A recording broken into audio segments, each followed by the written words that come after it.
आगे बढ़ते हैं। दिल्ली से बड़ी खबर, दिल्ली विधानसभा चुनाव से जुड़ी बड़ी खबर है। सीएम आतिशी के खिलाफ कांग्रेस उम्मीदवार तय हो गया है। सीएम आतिशी के सामने अलका लांबा चुनाव लड़ेंगी। पहले अलका लांबा चुनाव लड़ने को तैयार नहीं थी। कांग्रेस नेतृत्व के समझाने के बाद अब तैयार हो गई हैं। राहुल गांधी ने समझाया है। ये सूत्र बता रहे हैं कि राहुल गांधी ने खुद इसमें अलका लांबा को समझाने के लिए वो आगे आए और समझाया, तब जाकर अलका लांबा तैयार हो गई हैं। और ये बताया जा रहा है कि 1-2 दिनों में औपचारिक घोषणा कांग्रेस करेगी। तो एक तरफ आतिशी जो अरविंद केजरीवाल के भरोसेमंद चेहरे और सीएम, और दूसरी तरफ कांग्रेस के अलका लांबा। ये अपने आप में दिलचस्प मुकाबला हो सकता है। 1-2 दिनों में औपचारिक घोषणा कांग्रेस करेगी। हालांकि आम आदमी पार्टी ने अपने उम्मीदवारों के नामों का ऐलान कर दिया है। लिस्ट निकाल चुकी है आम आदमी पार्टी। कनिका कटियार हमारे साथ इस वक्त जुड़ी हुई हैं। कनिका, अलका लांबा पहले चुनाव नहीं लड़ना चाह रही थी, अब वो लड़ेंगी। ये एक दिलचस्प लड़ाई यहां दिख रहा है। सवाल यहां पर बीजेपी की तरफ से भी, तो क्या बीजेपी भी अब यहां पर किसी को उतारेगी या बीजेपी ने मन बना लिया है? देखिए, बिल्कुल अपने आप में विधानसभा चुनाव अगर देखा जाए तो कालका जी की जो सीट है वो दिलचस्प इसलिए है क्योंकि दिल्ली की मुख्यमंत्री आतिशी जो है वहां से चुनावी मैदान में है और कांग्रेस पार्टी की ओर से अलका लांबा जो कि महिला कांग्रेस अध्यक्ष है और सीडब्ल्यूसी की मेंबर है, वो चुनाव लड़ने जा रही हैं। हालांकि पिछली जो कांग्रेस विधानसभा चुनाव के लेके जो कांग्रेस सबसे बड़ी कमेटी होती है यानी कि सीईसी, वहां पे अलका लांबा के नाम पर मोहर लग चुकी थी। लेकिन जब केसी वेणुगोपाल के पास लिस्ट पहुंची और वहां पे मोहर लगने के बाद अलका लांबा ने संगठन महासचिव केसी वेणुगोपाल को कहा कि वह चुनाव नहीं लड़ना चाहती है। लेकिन कहीं ना कहीं जब हमारे सूत्रों ने हमें जानकारी दी है कि मल्लिकार्जुन खड़गे जो कि राष्ट्रीय अध्यक्ष है और राहुल गांधी, उन्होंने अलका लांबा से बात कर ली और कहा कि विधानसभा चुनाव बहुत इंपॉर्टेंट है, आपको चुनाव जरूर लड़ना चाहिए। तो कहीं ना कहीं राहुल गांधी और मल्लिकार्जुन खड़गे के बात करने के बाद जो है, आदेश देने के बाद अलका लांबा जो है अब कालका जी सीट से जो है चुनाव लड़ने को तैयार हो चुकी है। तो कहीं ना कहीं कांग्रेस पार्टी जो है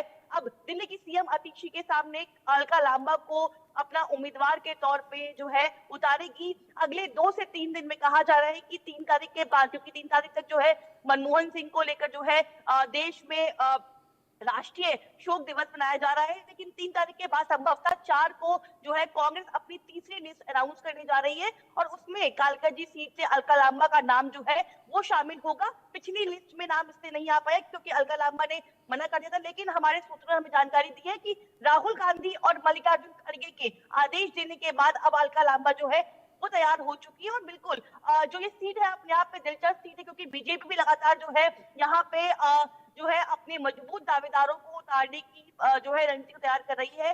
आम आदमी पार्टी की ओर से दिल्ली के मुख्यमंत्री आतिशी जो है वहां पर उम्मीदवार है। कांग्रेस ने अलका लांबा को तय कर लिया है और इसके पीछे का कारण जो है वो बहुत बड़ा कारण ये भी है कि कांग्रेस जो है अपनी तमाम उन मजबूत चेहरों को उतारना चाहती है दिल्ली चुनाव में, जो कि कांग्रेस के एक बड़े चेहरे हैं और दिल्ली चुनाव को लेकर मजबूत चेहरे हैं। कांग्रेस चाहती है कि इन बड़े चेहरों पे एक बार दांव खेल के देखा जाए ताकि अगर 2 से 3 या 4 सीटों का संभावना बन सके तो कांग्रेस वहां पे पीछे ना चूके। और सबसे बड़ी बात, जो 10 साल का गैप है कांग्रेस पार्टी के लिए, जहाँ पे उनके कार्यकर्ता छूट गए हैं, उनका वोट मार्जिन जो है वो कम हो गया है, उस वोट मार्जिन को बढ़ाने के लिए कांग्रेस पार्टी इन तमाम रणनीति के तहत अपने तमाम बड़े चेहरों को चुनावी मैदान में उतारने जा रही है, जिसका बड़ा जो कारण कनिका, है एक बड़ी वजह ये भी है कि अलका लांबा आम आदमी पार्टी में रह भी चुकी हैं, विधायक भी चुनी जा चुकी हैं चांदनी चौक से, और अपमान का मुद्दा उछालकर उन्होंने आम आदमी पार्टी छोड़ी। तो महिला अपमान, महिला सम्मान, एक तरफ महिला सम्मान की बात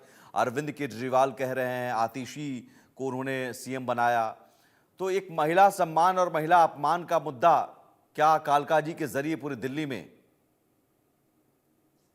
देखिए, बिल्कुल आपने सही बात जिक्र किया। साफ तौर पे कालका जी की सीट की बात करें तो अलका लांबा को उतारने की सबसे बड़ी रणनीति ये भी है कि कहीं ना कहीं महिला चेहरा है और सबसे बड़ी बात, दिल्ली में लगातार वो जो है आम आदमी पार्टी के खिलाफ जो है मुद्दे उठाती रही है। जब वो आम आदमी पार्टी में थी वहां पे विधायक थी, उसके बाद वो आम आदमी पार्टी में जो है बड़ा आरोप लगाकर जो है पार्टी छोड़कर कांग्रेस में शामिल हुई थी और जब से वो कांग्रेस में शामिल हुई लगातार वो अरविंद केजरीवाल और आम आदमी पार्टी को घेरती आई है। इसीलिए कांग्रेस पार्टी ने आतिशी के सामने एक महिला जो है नेता को उतारने का फैसला किया है, ताकि दिल्ली में जो महिला की लड़ाई है, जो महिला का एक बड़ा मुद्दा है, उसको कांग्रेस पार्टी भून सके। और बिल्कुल कालकाजी सीट के जरिए दिल्ली की तमाम विधानसभा सीटों पे इस मुद्दे को कांग्रेस पार्टी उठाएगी। और खास तौर पे क्योंकि अलका लांबा पिछले कई सालों में जो है वो आम आदमी पार्टी में रह चुकी है, वो जानती है कि आम आदमी पार्टी में किस तरह से उनको टैकल करना है, चीजों को किस तरह से उठाना है। तो कहीं ना कहीं कांग्रेस पार्टी ने ये फैसला इसीलिए किया है ताकि महिला सीट पे एक तो महिला उम्मीदवार को उतारा जा सके, और दूसरा जो है एक मजबूत लड़ाई जो है वो वहां देखने को मिले। कांग्रेस को लगता है कि आम आदमी पार्टी के साथ जो है बराबर की लड़ाई लड़ने की जरूरत है, क्योंकि 10 साल में जो नुकसान कांग्रेस का हुआ वो आम आदमी पार्टी के चक्कर में हुआ है। तो कहीं ना कहीं कांग्रेस पार्टी चाहती है कि जो खोया हुआ वर्चस्व दिल्ली में कांग्रेस का रह चुका है, या जो वोट प्रतिशत की बात होती है वो खो चुका है, उसको कांग्रेस पार्टी जो है वापसी जो है कर सके। कुछ सीटों पे कांग्रेस पार्टी को उम्मीद लगती है कि वो जीत सकती है, जिसमें से कालकाजी सीट भी है। हालांकि देखिए, दिल्ली की मुख्यमंत्री अतिशी वहां चुनाव लड़ रही है, उसके सामने अलका लांबा होंगी, और बीजेपी किसको वहां पे उतारेगी वो दिलचस्प बात होगी। लेकिन कहीं ना कहीं अगर देखा जाए तो त्रिकोणीय मुकाबला जो है वो वहां देखने को मिलेगा। और कांग्रेस इस पूरी रणनीति के तहत जो है एक महिला मुद्दे को उठाकर एक जी, महिला चेहरे को आगे प्रोजेक्ट करती हुई नजर आ रही है। बहुत शुक्रिया कनिका कटियार आपका इस तमाम जानकारी देने के लिए। तो दिल्ली विधानसभा चुनाव को लेकर एक दिलचस्प लड़ाई कालकाजी विधानसभा सीट पर होने जा रही है। यहां एक छोटे से ब्रेक के लिए रुकेंगे, ब्रेक के उस पार भी खबरें लगातार जारी हैं।